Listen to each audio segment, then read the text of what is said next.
From the News Channel 8 studios, this is Washington Business Tonight with Rebecca Cooper.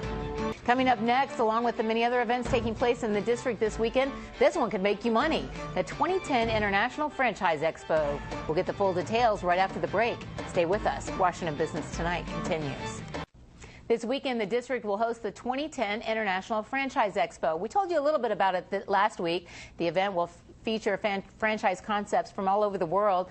For more on this weekend's event, we're joined by Alisa Harrison, Vice President of Communications and Marketing for the Expo. Alisa, thanks for joining us. Thank you. Thanks for having me. So this show is all about people who want to start their own business, and the beauty of a franchise is you get to start your own business, but with a model in place. Exactly. You get to go into business for yourself, but not necessarily by yourself. You don't have to reinvent the wheel. Exactly. You can buy into a known brand, whether it's restaurants or pet sitting or tax services, whatever interests you. But you get the training, you get the marketing and the advertising support that you might not get if you were starting a business by yourself. So this is being described as one of the best, if not the best, franchise expos in the entire United States. And you even have people coming from around the world. Exactly. We have delegations, official delegations, meaning that our U.S. government recognizes them as an official guests here in the U.S. from 40 different countries.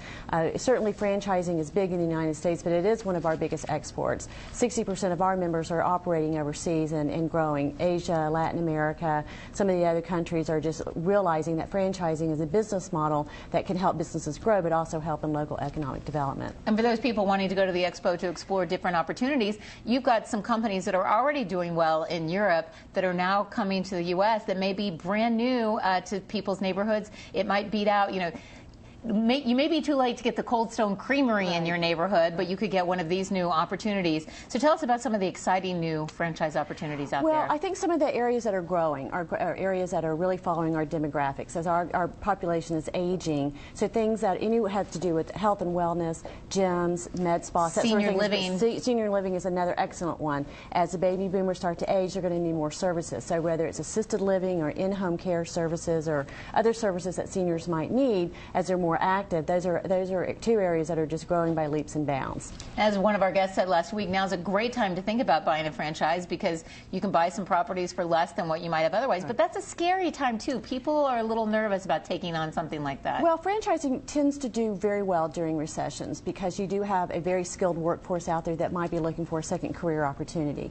They might have a severance package. They might have some resources that they have collected in their lives and they want to go into business for themselves. And so it's a trend that we've seen. We certainly expect that to happen this time.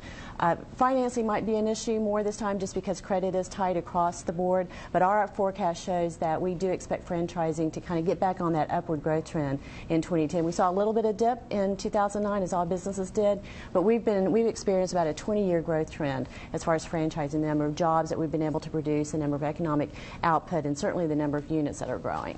Well, it seems to me one of the most important components of the Expo isn't just the opportunity to see some of these franchises and meet with some of the people offering them, but all of the seminars that you all are offering, from seminars on women-owned businesses to how veterans can get extra help buying a franchise. Tell us about some of those. There are a host of opportunities for people to learn more about franchising. Everything from the basics, how to, what is franchising, what does it take to get into a franchise business, all the way that if you're a business owner right now, then you want to franchise your business as a way to grow it, create more wealth not only within your company, but certainly within owners that might come in.